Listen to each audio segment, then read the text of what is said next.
NCP থেকে মনোনয়ন পেলেন রিক্সা চালক সুজন, যিনি 2024 সালে কোটা আন্দোলনের সময় শিক্ষার্থীদেরকে রিক্সায় দাঁড়িয়ে স্যালুট করছিলেন। সেই সুজন এবার এনসিপিতে মনোনয়ন পেলেন, যুক্ত হয়েছেন এনসিপি নামক নতুন এই নাগরিক পার্টিতে।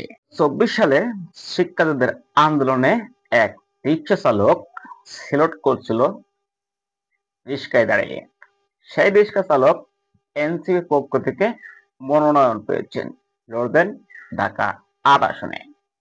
ছাত্র জনতাকে স্যালুট করা সুজন ঢাকা ৮ আসনে মির্জা আব্বাসের সাথে প্রতিদ্বন্দ্বিতা করবেন। একজন রিক্সা চালক এবং বিএনপির বড় নেতা মির্জা আব্বাস ঢাকা ৮ আসনের এমপি প্রার্থী।